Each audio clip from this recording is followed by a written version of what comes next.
마태복음, 마가복음, 누가복음, 이 공관복음서라고 하는 이 복음서에서 예수님의 첫 사역을 이 40일 동안 광야에서 금식하시고 마귀에게 시험 받으신 장면으로 모두 이렇게 첫 예수님의 사역을 설명하고 있습니다. 성경을 진지하게 묵상하시는 분들이 종종 질문하시는 것이 이 마귀에게 시험 받으시러 간 이 장면을 보면은 성령에게 이끌리셔서 40일 동안 광야에서 시험을 받으셨다, 이렇게 말을 하거든요. 왜 예수님이 성령에게 이끌려서 그것도 첫 사역을 마귀에게 시험 받으시는 걸로 하시냐면 이유가 있습니다. 예수님이 하나님이시지만 인류의 대표로 오신 거잖아요. 그리고 아담이 지었던 죄의 이 모든 죄의 이 죄책을 십자가를 통해서 예수님이 다 그것을 맑게 씻기시고 이제 인류의 구원을 가져다 주신 분 아닙니까? 죄의 시작이 뭐 때문에 된 겁니까? 바로 아담이 하와가 마귀에게 시험을 받는 그것 때문에 첫 단추가 잘못 끼워진 거죠. 그러니 예수님이 모든 구원의 사역을 첫 번째로 하시려고 하는 것은 인류가 잘못 끼운 그 첫 단추를 다시 예수님이 끼우시는 그 이유 때문에 바로 예수님이 마귀에게 이끌려 성령에게 이끌려서 마귀에게 시험을 받으시는 것으로 첫 사역을 시작하시는 겁니다. 그러니 이 관점에서 보면 예수님이 지금 사탄에게 시험을 받는 세 가지 시험이 오늘 우리가 보고 있는데 이 세 가지 시험의 성격이 어떤 것인지를 미루어 짐작할 수가 있겠죠. 지난 주일에 말씀에도 제가 묵상해 봤지만 사탄은 지금도 베드로전서 5장 8절 말씀처럼 근신하라 깨어라 너희 대적 마귀가 우는 사자같이 두루 다니며 삼킬 자를 찾나니 한 것처럼 우리를 지금도 공격하려고 하고 공격하고 있습니다. 이 세 가지 시험은 사탄이 지금 이 땅에 있는 모든 인류에게 공격하는 대표적인 공격의 포인트들입니다. 예수님이 그것을 친히 당하셔서 인류의 대표가 돼서 친히 당하시고 그것을 또 이기셔서 우리에게 동일하게 예수의 길을 내시는 거죠. 그 길을 따라오는 자들에게 어떠한 영적인 공격이 있더라도 이길 수 있도록 주님께서는 이렇게 길을 내신 겁니다. 성도님들이 다 아시지만 1944년 6월 6일 날 역사적으로 성도님들 다 알고 있는 일이 역사적인 일이 일어났지 않습니까? 2차 대전에 이 전세를 완전히 바꾸게 되는 노르망디 상륙작전. 연합군이 그동안 계속 밀리다가 노르망디 상륙작전을 통해서 2차 대전의 이제 기세가 완전히 역전이 되죠. 독일은 점점 멸망해 가고 패해 가고 연합군은 점점 이제 승리해 가는 그 터닝 포인트가 되는 게 노르망디 상륙작전 아닙니까? 오늘 공중권세 잡은 자여서 엄청나게 강한 이 사단에게 늘 지던 우리가 예수님이 세 가지 시험을 통해서 사단에게 이기심을 통해서 늘 지던 인생이 아니라 이제는 우리도 이길 수 있는 자들이 되는 거죠. 그리고 시간이 가면 갈수록 점점 더 우리는 승리하게 된다라고 하는 것을 오늘 말씀을 통해서 주님은 제일 첫 번째 사역에서 말씀해주고 싶은 것이 오늘 이 시험의 의미입니다. 그러니 이 예수님의 승리를 우리가 잘 알게 된다면 우리도 자신감을 얻겠죠. 실력을 갖게 될 겁니다. 예수님이 마귀에게 당하신 세 가지 시험을 오늘 우리가 묵상하면서 우리에게도 지금도 이렇게 불화살을 날리고 있는 사단의 전략을 우리가 좀 살펴보고 우리도 어떻게 그것을 이길 수 있을지 어떤 마음가짐을 가져야 할지를 좀 저희들이 이 마지막에 저희들이 좀 알기를 원합니다. 사단의 세 가지 공격 포인트 첫 번째는 뭐냐면 일상의 염려입니다. 뭐라고요? 일상의 염려입니다. 마귀가 예수님께 첫 번째로 시험을 하죠. 3절 말씀. 마귀가 이르되 내가 만일 하나님의 아들이거든 이 돌들에게 명하여 떡이 되게 하라. 여기서 떡은 단순히 먹는 떡만을 말하는 것은 아닙니다. 우리가 몇 주 전에도 살펴봤지만 주기도문을 살펴볼 때 우리가 살펴봤던 것처럼 일용할 양식을 주시옵고 기도해라 라고 할 때 그 양식도 헬라어 원문을 보면 떡이라는 단어를 쓰고 있거든요. 그냥 먹는 떡만이 아니고 오늘 우리가 생명을 유지하는데 필요한 요소들을 다 통칭하는 게 이 떡입니다. 이런 것들을 보면 우리에게 필요한 것이 떡만 있는 것은 아니죠. 저도 그런 걸 너무 뼈저리게 느끼는데 아이들이 어릴 때는 입에만 이렇게 넣어줘도 행복해하고 너무 좋아하는데 애들이 크면 클수록 이제 뭐 품위유지비도 드려야 되지 않습니까? 가방을 사주더라도 저는 이런 거 안 쓰지만 신발을 사더라도 좋은 신발을 사줘야 되고 조공을 바쳐야죠 이렇게. 필요한 게 많아요. 사회적인 관계부터 시작해서 정서적인 것부터 시작해서 뭐 여러 가지 것들이 많이 있죠. 인간은 아담이 원죄를 지은 이후에 하나님께 저주를 받습니다. 어떤 저주를 받냐면 창세기 3장 17절부터 19절이 아담이 받는 저주에 대해서 설명을 하는데 세 번역으로 같이 보기를 원합니다. 남자에게는 이렇게 말씀하셨다. 내가 아내의 말을 듣고서 내가 너에게 먹지 말라고 한 그 나무의 열매를 먹었으니 이제 땅이 너 때문에 저주를 받을 것이다. 너는 죽는 날까지 수고를 하여야만 땅에서 나는 것을 먹을 수 있을 것이다. 땅은 너에게 가시덤불과 엉겅퀴를 낼 것이다. 너는 들에서 자라는 푸성귀를 먹을 것이다. 너는 흙에서 나왔으니 흙으로 돌아갈 것이다. 그때까지 너는 얼굴에 땀을 흘려야 나다를 먹을 수 있을 것이다. 너는 흙이니 흙으로 돌아갈 것이다. 하나님은 이 저주와 함께 아담을 에덴에서 쫓아내시는데 에덴에는 모든 가장 기본적인 것들이 생활에 대한 것들이 다 준비가 되어 있던 그야말로 낙원 아닙니까? 에덴에서 쫓겨나니까 가장 기본적인 먹고 사는 것을 위해서 이제 수고를 해야 되는 거죠. 그런데 그것도 그냥 수고한다고 다 나는 게 아니고 여기 보면 가시덤불과 엉겅퀴가 나니까 또 그걸 또 제거를 해야 될 거 아닙니까? 과도한 노동을 해야 되는 거죠. 과도한 수고를 해야 오늘 세 번역은 약간 의역을 했는데 나다를 먹을 수 있는 거죠. 풍성한 밥이 아니고 겨우 나다를 이렇게 먹을 수 있을 만큼 기본적인 삶을 사는 것 자체가 너무너무 힘들어지는 저주에 인간이 빠지게 되는 겁니다. 그러니 인간은 고아처럼 되는 거죠. 아무도 돌봐주는 사람이 없습니다. 스스로가 스스로의 삶에 필요한 것들을 준비하고 채워야 되는 거죠. 그러니 늘 두렵지 않습니까? 늘 일과 노동이라고 하는 것이 어깨 짐처럼 이렇게 짓눌려가지고 그것 때문에 두려워, 이걸 안 하면 죽게 되니까 두려우니까 더 과도한 노력을 해야 되고 수고해도 열매가 그것대로 나오지 않은 이런 고통의 삶을 계속 이어가는 게 하나님께서 타락한 인간에게 내리신 저주이거든요. 그러니 범죄한 인류는 오늘뿐만이 아니라 내일, 아니 1년치 10년치 필요한 것들을 고민해도 그것들을 갖고 있다고 할지라도 만족이 없고 더 불안한 거죠. 그것을 얻지 못할까? 내가 내일을 살지 못하면 어떡하지? 내일이 없으면 어떡하지? 하면서 노심초사하는 게 인생이고 걱정과 염려가 일상이 되는 거죠. 걱정과 염려가 일상이 되는 인생이 오늘 우리네 사는 삶의 모습들 아닙니까? 이 저주가 모든 사람들에게 다 있는데 가정 안에서도 그게 보여요. 성도님들이 자녀분들한테 찰 때 그렇게는 우리 말하지 마십시다. 너 그렇게 해갖고 먹고 살 수 있겠어? 그런 얘기 하잖아요. 너 어떻게 하려 그래?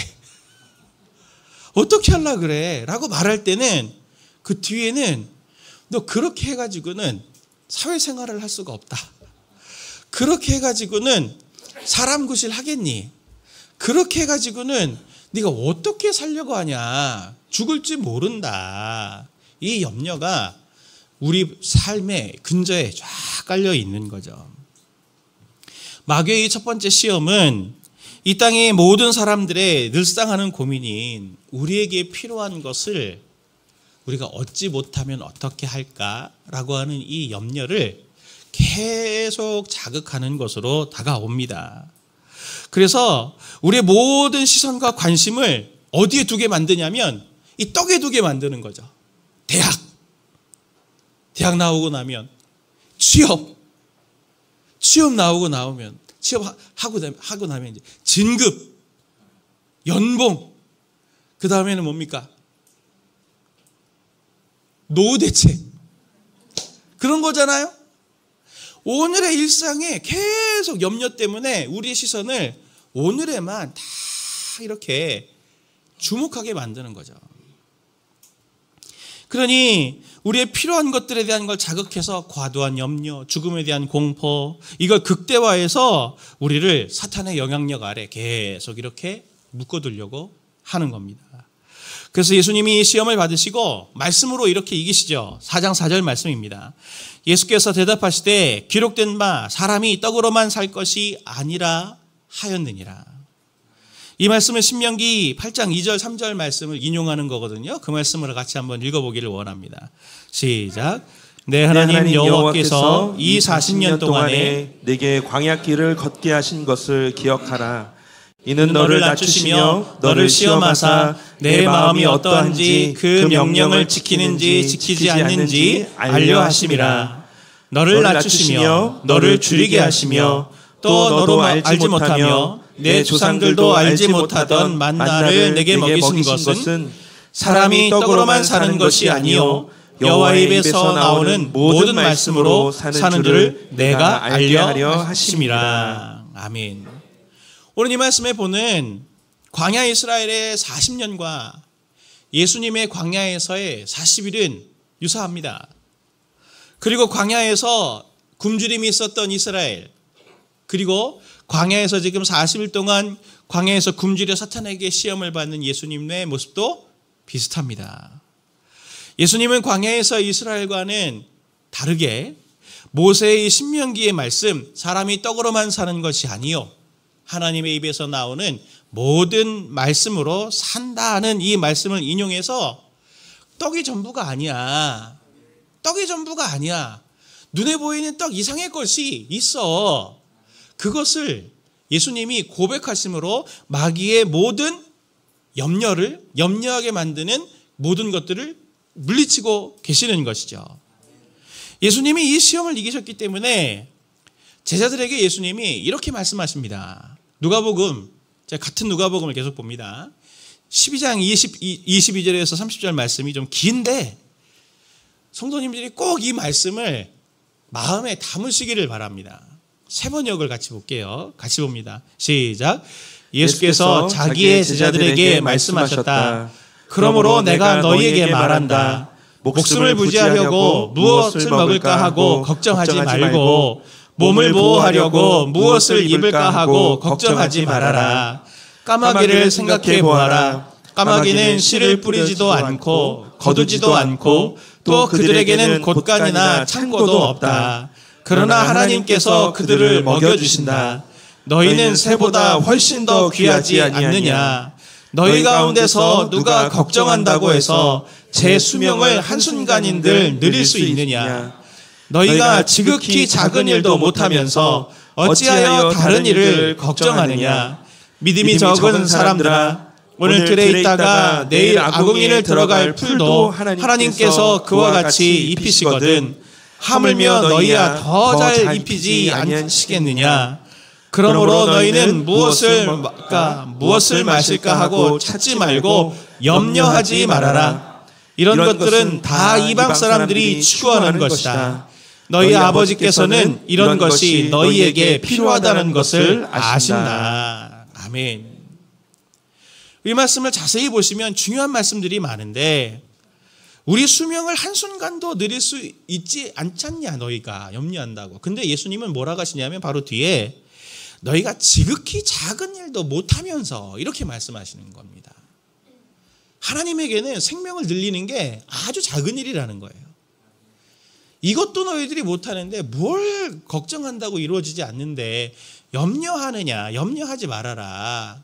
이유가 뭡니까?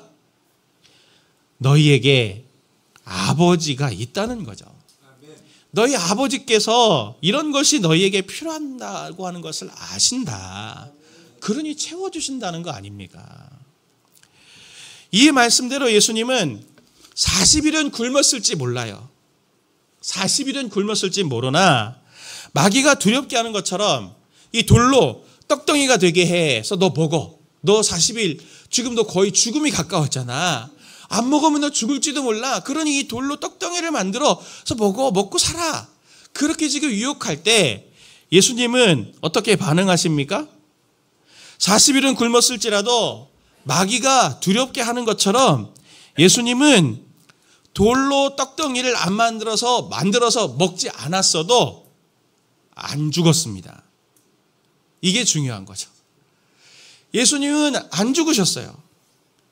그 외 자신의 생명을 위해서 무엇을 하지 않았다 할지라도 성령에 이끌려서 광야의 길을 가는 동안에 하나님의 돌보심으로 광야에서 40일을 금식해도 끝까지 살아남아 있는 자가 되었다라고 하는 것을 우리에게 보여주는 거예요.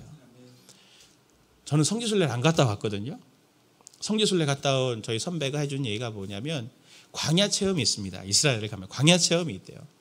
근데 갈 때 꼭 들려보내주는 게 뭐냐면 물병입니다. 물병 없이 30분이라도 거기 있게 되면은 말라 죽는데요. 정말 탈수 와가지고. 정말 그렇게 덥고 척박하다 그러더라고요. 그래서 피부가 다들 이렇게 거칠거칠하고 자매도 멀리서 보면은 예뻐 보이는데 가까이서 보면은 피부가 다 거칠거칠해가지고 건조해서 정말 안 좋다 이런 얘기들 많이 하더라고요. 40일 동안 어떻게 사냐고요. 광야에서. 이건 하나님께서 예수님을 돌봐주셨던 것 때문이죠. 이스라엘 백성이 40년 동안 광야에서 매일매일 만나가 내린 것 외에 40년 동안 광야길을 걸으면서 물이 끊어지지 않았고 그들의 옷이 헤어지지 않았다라고 하는 그것을 성경은 신명기에서 분명히 말해주지 않습니까? 우리 눈에 볼 때에는 40일 금식하면은 죽을 것 같아요. 50일 되면 예수님 사시겠습니까? 안 사시겠습니까? 41일이면 죽으실까요? 42일이면? 43일이면? 40년이 돼도 아마 사셨을걸요. 예수님은 여기서. 왜요? 하나님이 그 생명을 돌보시거든요. 우리는 어떻게 생각합니까? 우리는 우리의 일상의 염려, 그 염려가 사실 우리 삶에 아무런 영향을 미치지 못하는데 과도한 염려로 우리는 늘 우리에게 해야 될 일들에 대해서는 무관심하게 만들고 일상에 대한 염려 때문에 주변의 사람들에게 고통을 안기고 스스로의 인생을 불안하게 느끼고 스스로의 인생을 비참함으로 계속 몰고 가는 사단의 공격을 계속 우리가 받고 있잖아요. 예수님이 이것을 아시기 때문에 이 첫 시험을 당하신 겁니다.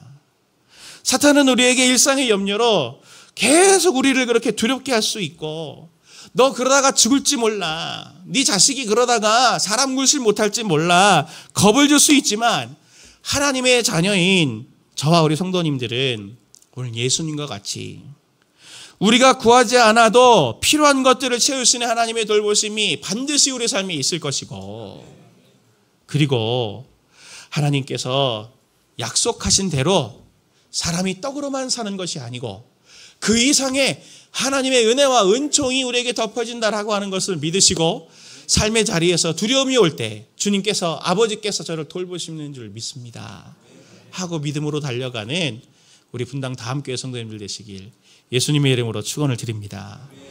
사단의 세 가지 공격 포인트 중에 두 번째가 바로 오늘의 영광입니다. 오늘의 영광.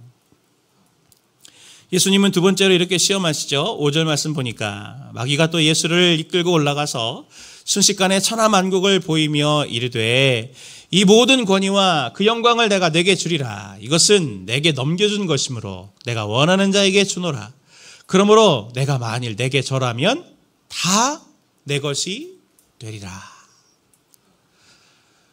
자, 성도님들 같으면 어떻게 하시겠습니까? 예수님이시라면 높은 곳에 가서 천하만국을 쫙 보여주면서 한 번 절하면 내가 이 모든 것을 너에게 줄게. 그러면 거기에 내가 넘어갈 줄 알고 하시겠죠? 네. 저도 그렇게 생각했는데 생각해 보세요. 예수님이 지금 어디 계세요? 40일 동안 척박한 광야에서 사셨어요. 근데 쫙 풀빌라를 보여주는 거죠. 한 번 절하면 여기서 쉴 수 있게 해주겠습니다. 한 번 절하면 세계 여행을 보내드리겠습니다. 그래도 저는 절대 그렇게 하지 않을 거예요.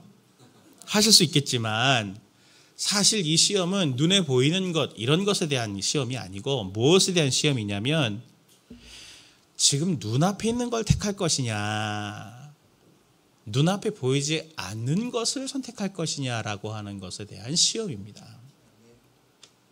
성도님들은 어떠십니까? 성도님들은 지금 하나님의 나라를 약속 받으셨잖아요?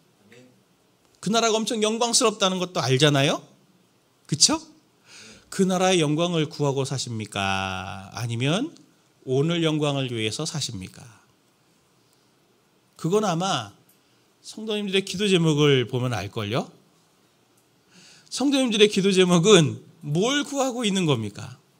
왜 내 자식이 잘 돼야 됩니까? 왜 내 사업이 잘 돼야 됩니까? 내가 왜 건강해야 되나요? 내가 지금 고통스러우니까요, 목사님. 제가 지금 가난하니까요. 배가 고프니까요. 우리 애가 진학을 못했으니까요. 라고 말할 때 그것은 오늘의 영광은 아닌가요?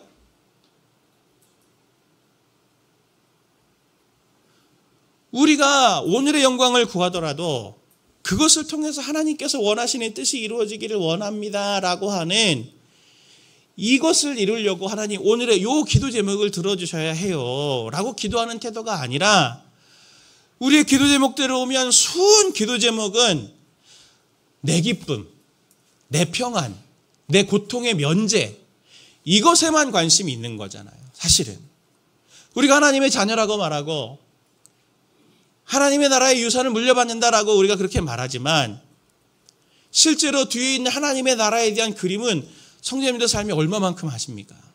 거의 생각 안 하실걸요? 하나님의 나라에 대한 생각 거의 안 하실걸요? 오늘 내 사업 잘 되는 게 중요하고 내 일상이 중요한 거죠.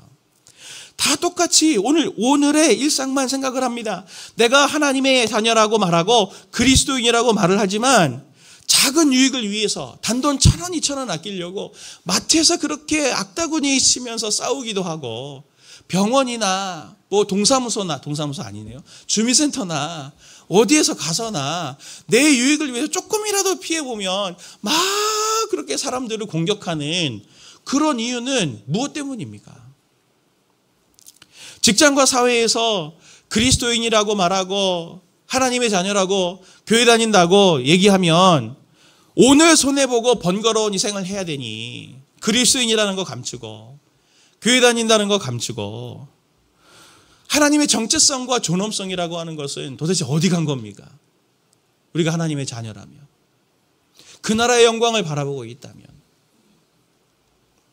오늘 우리의 삶의 영광이 훨씬 더 사실 중요하지 너무나 영광스럽고 찬란한 하나님께서 우리에게 선물같이 유산처럼 물려주실 하나님의 나라는 멀리 있잖아요. 안 보이잖아요. 그러니 우리는 당장 보이는 이 영광을 취하는 거죠. 우리가 예수님의 자리에 만약에 지금 이 상태로 갔다면 얼른 절하겠습니다. 또 이렇게 강해서 고생하기 싫어요, 저는. 그래서 편하게 쉬고 싶지. 우리는 늘 이 유혹을 받고 사는 거죠. 예수님은 이 시험을 어떻게 이기십니까?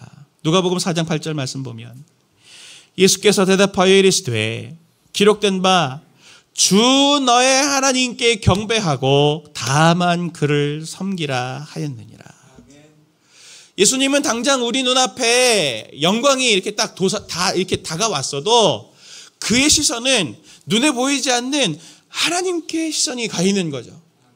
그분을 섬기는 거지 내가 이 영광과 쾌락을 섬기는 것이 아니다. 나의 영광을 챙기는 것이 아니다. 나는 나를 섬기는 자가 아니고 하나님을 섬기는 자다. 다만 그를 경배해야 된다. 예수님이 이 시험을 이기셨듯이 바울도 이렇게 말합니다. 고린도후서 4장 17절에서 18절 말씀. 지금 우리가 겪는 일시적인 가벼운 고난은 비교할 수 없을 정도로 영원하고 크나큰 영광을 우리에게 이루어 줍니다. 우리는 보이는 것을 바라보는 것이 아니라 보이지 않는 것을 바라봅니다. 보이는 것은 잠깐이지만 보이지 않는 것은 영원하기 때문입니다. 바울의 이 고백이 지금 예수님의 이 고백 아닙니까? 주 너의 하나님께 경배하고 다만 그를 섬기라. 사탄은 오늘 우리에게도 성도님들에게도 오늘 영광을 구해라. 오늘 네가 편안한 게 중요하지, 네 아이가 대학 가는 게 중요하지, 수단과 방법을 안 가리고 네가 부자가 되는 게 중요하지, 하나님의 나라는 나중에 약속돼 있다며 어떻게든 받겠지. 그런 식으로 유혹하지 않을까요? 오늘 평안을 구하라고 계속 불화살들을 날려댈 겁니다. 그래서 매일 매 순간마다 이후의 영광, 하나님의 나라는 점점 보이지 않게 되는 거죠. 그래서 오늘 영광을 얻으려 하기 때문에 우리가, 예수님이 지금 이 시험을 당하시고 스승을 따르는 제자로 우리를 부르셔서 나를 따르라 하시고, 베드로전서 2장 21절에서 말하는 것처럼 그리스도도 너희를 위하여 고난을 받으사 너희에게 본을 끼쳐 그 자취를 따라오게 하려 하셨느니라 하신 말씀처럼 예수님이 이 고난을 당하신 것을 마음에 잘 새기시기를 바랍니다. 그분을 따르는 것, 어떤 상황에서도 그분을 바라보고 주목하는 것이 이 사탄과의 유혹과 시험을 이기는 선물처럼 하나님이 주시는 복이 되는 줄을 믿습니다. 마지막 세 번째 공격 포인트는 뭐냐면 하나님과의 관계입니다. 하나님과의 관계. 9절부터 11절 말씀을 같이 함께 보겠습니다. 또 이끌고 예루살렘으로 가서 성전 꼭대기에 세우고 이르되 내가 만일 하나님의 아들이거든 여기서 뛰어내리라. 기록되었을 때 하나님이 너를 위하여 그 사자들을 명하사 너를 지키게 하시리라 하였고, 또한 그들이 손으로 너를 받들어 내 발이 돌에 부딪히지 않게 하시리라 하였느니라.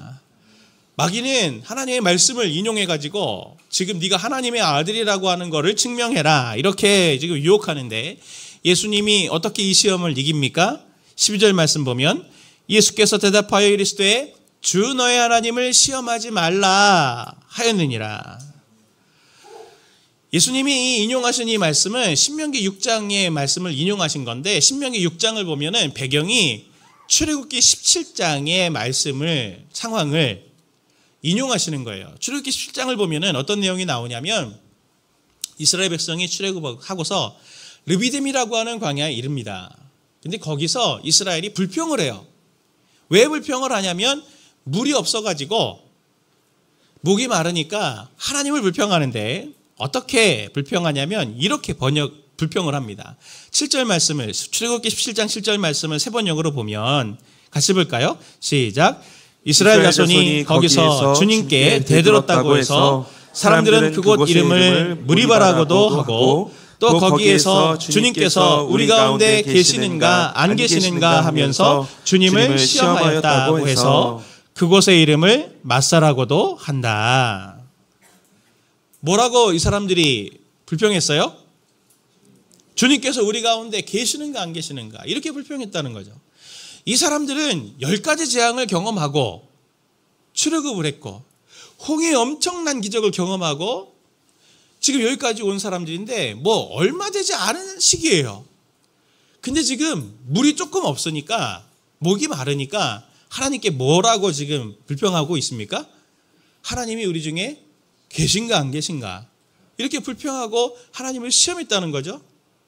이게 뭐냐면 우리에게 이렇게 비슷하지 않습니까? 성도님들 신앙생활 잘하다가 가끔씩도 그러시잖아요. 하나님이 계시다면은 어떻게 이런 일이 일어날 수 있어? 내가 하나님 앞에 그렇게 기도했는데 하나님은 왜 제 기도를 응답해 주시지 않는 거예요? 하나님은 안 계신 거 아니에요?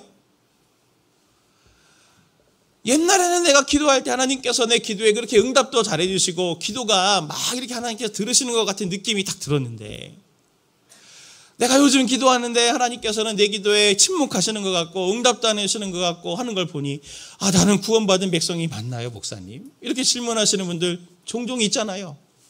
그렇죠? 한 번씩 다 그런 생각 해보셨죠? 물이 없어 불편해지니까 하나님이 우리 가운데 계셔? 하나님의 존재를 의심하는 거죠. 우리도 비슷하지 않습니까? 제가 심지어 그런 말까지 들었어요. 야, 이제 교회 끊어야 되겠어. 학원입니까, 교회가? 네. 하나님이 내 기도에 응답 안 해주시고 내 생각대로 안 되는 거 보니까 교회 끊어야 되겠어.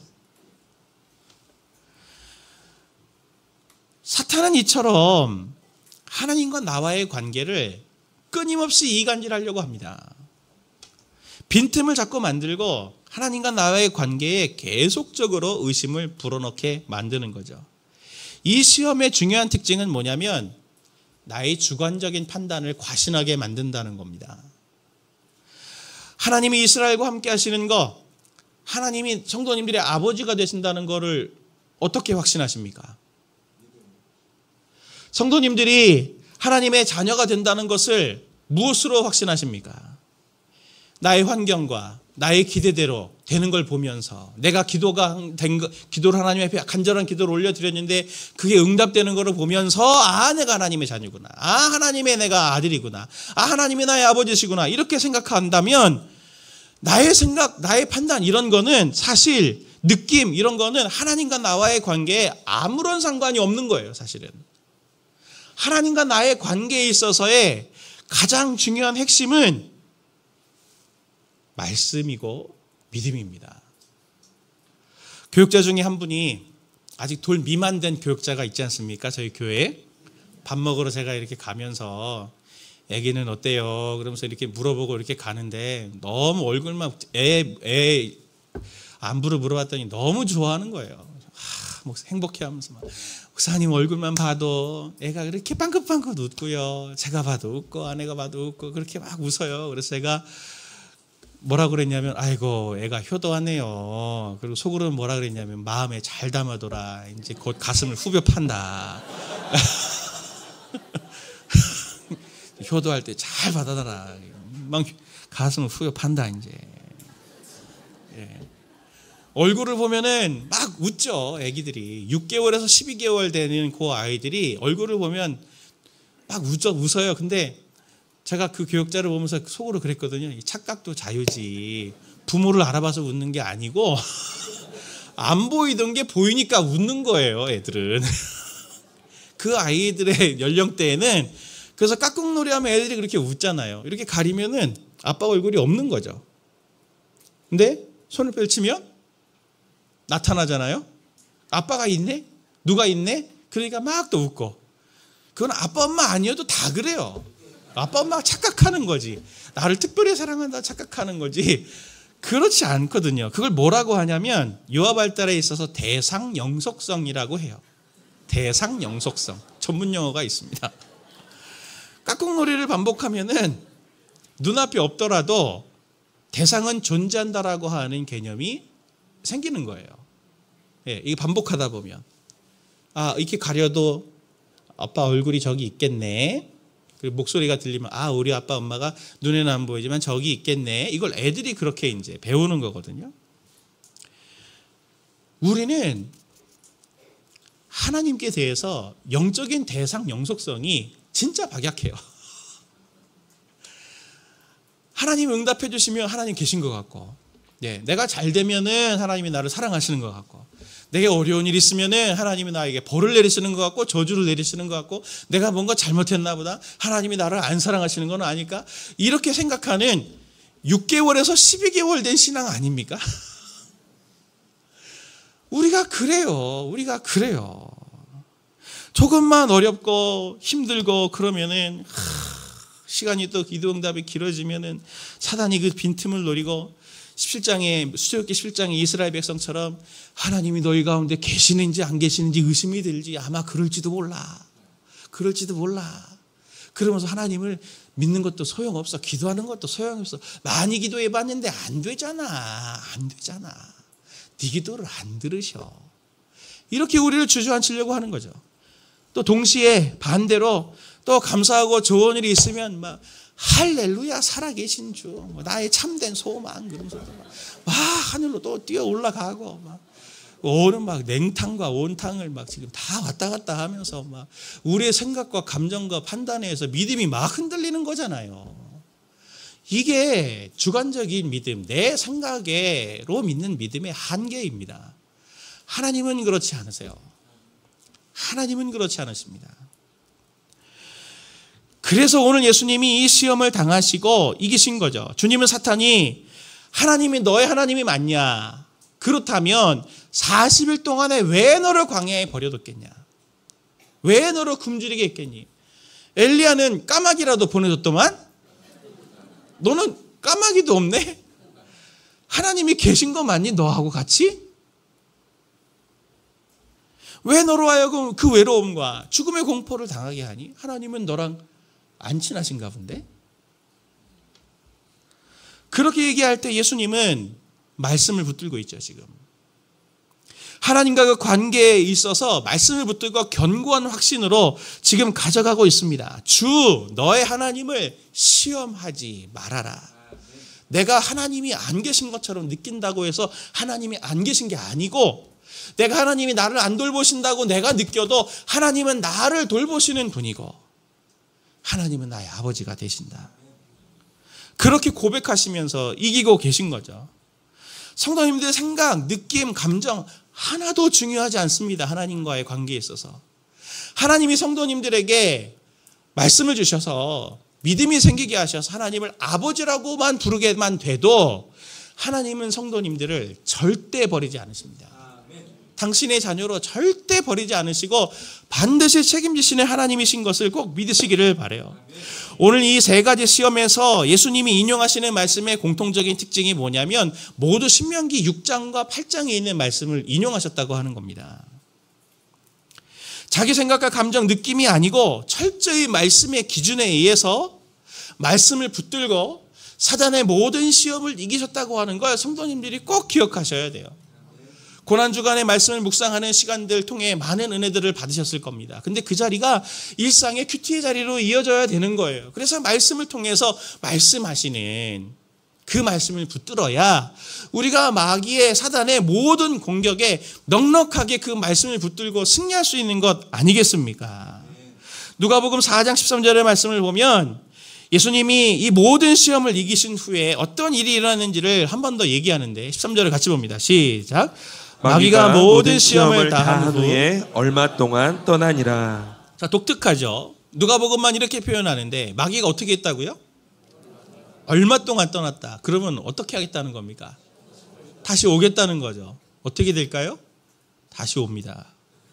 누가복음 22장 3절부터 6절 말씀을 보면 12 중에 하나인 가룟인이라 부르는 유다에게 사탄이 들어가니 이 유다가 대제사장들과 성전 경비대장들에게 가서 예수를 넘겨줄 방도를 의논하며 그들이 기뻐하며 돈을 주기로 언약하는지라 유다가 허락하고 예수를 무리가 없을 때에 넘겨줄 기회를 찾더라.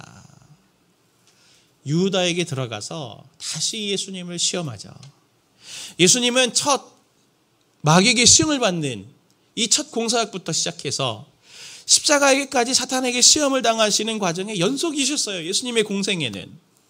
예수님은 십자가의 고난을 앞두시고 난 다음에 제자들에게 만찬을 하지 않습니까? 그래서 오늘 우리도 성찬식을 준비했는데 누가복음을 보면 예수님은 만찬, 성찬을 통해서 새 언약을 세우시고 누가복음을 보면 독특한 게 마지막 제자도의 레슨을 하세요. 마지막 제자도 교훈을 가르쳐 주십니다. 그때 주님이 그 교훈을 시작하면서 이렇게 말씀하세요. 누가복음 22장 28절부터 봅니다. 같이 볼까요? 너희는 나의 모든 시험 중에 항상 나와 함께한 자들인즉 내 아버지께서 나라를 내게 맡기신 것 같이 나도 너희에게 맡겨 너희로 내 나라에 있어 내 상에서 먹고 마시며 또는 보좌에 앉아 이스라엘 12지파를 다스리게 하려 하노라. 시몬아 시몬아 보라 사탄이 너희를 밀가루로 타려고 요구하였으나 내가 너를 위하여 내 믿음이 떨어지지 않기를 기도하였노니 너는 돌이킨 후에 내 형제를 굳게 하라. 아멘. 예수님은 성찬을 통해서 새 언약을 세우시고 예수님과 제자들을 그 성찬을 통해 하나로 묶으셨습니다. 자신과 하나로. 내 살과 내 피를 마셔라 하시면서 그러면서 이 말씀을 하셨어요. 너희는 나의 모든 시험 중에 이 똑같은 페이라스모스 마귀에게 시험을 받으시는 그 시험을 말하는 거거든요. 너희는 제자들 너희는 모든 일에 모든 시험 중에 나와 함께 한 자들인즉 너희는 나와 같이 시험을 받은 자들이다. 그것을 지금 분명히 말씀하십니다. 예수님의 제자들은 예수님의 십자가와 성찬의 언약을 통해서 사탄의 모든 승리를 얻은 그 노하우를 전수받은 사람들이라는 거예요.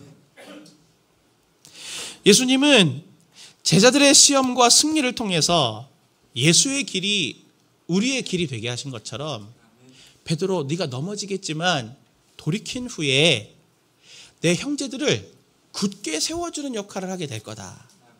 넘어져 봤기 때문에, 사단에게 넘어져 봤기 때문에 넘어진 사람들을 일으켜 세워줄 수 있는 또 다른 예수의 역할들을 감당하는 자들이 우리가 될 것이라고 말하는 거죠. 그래서 오늘 30절 말씀을 보면, 너희는 내 상에서 먹고 마시며 또는 보좌에 앉아 이스라엘 12지파를 다스리게 하려 하노라 하신 말씀처럼 왕 노릇하는 권세를 하나님께서 우리들에게도 주시겠다고 약속하시는 겁니다. 사랑하는 성도님들, 성도님들이 사탄의 시험을 받고 있습니까? 또 넘어지셨습니까? 시험 받는 것 때문에 수치스럽고 넘어지는 것 때문에 마음 아프고 부끄러운 것들도 있지만, 넘어져 봤기 때문에 또 일어서 봤기 때문에, 예수님의 승리를 우리도 노하우로 받았기 때문에, 일어나 봤기 때문에 우리 형제들을 강하게 하는 사역까지도 할 수 있는 자들로 주님은 우리를 변화시키십니다. 성도님들의 자녀를 지킬 수 있는 자들이 되는 것이고, 남편과 아내를 지지해주고 그들이 시험에 들 때 시험에 들지 않도록 붙들어줄 수 있는 사람이 되는 것이고, 넘어졌다 할지라도 우리의 섬김으로 우리의 주변에 있는 사람들을 같이 잘 굳게 세워 믿음의 경주를 달려가게 할 그리스도의 동역자로 주님께서 저와 성도님들을 이렇게 쓰시는 것이라는 것을 꼭 기억하시기를 바라요. 사랑하는 성도님들, 성찬을 통해 우리가 예수님의 몸과 예수님의 피를 말씀으로 인해서, 예수님의 몸을 먹음으로 인해서 더 주님과 하나가 되고, 예수님의 피는 생명이라 하지 않습니까? 레위기에 예수님의 생명이 성도님들의 영혼에 힘이 되는 은혜를 하나님께서 부어주셔서 정말 우리의 일상 속에 마귀가 어떤 식으로 우리에게 공격을 하고 다가오더라도 예수님이 이기신 그 능력으로 승리하시는 저와 여러분들 되시길 예수님의 이름으로 축원을 드립니다. 오늘 말씀을 생각하면서 우리 온전케 되리.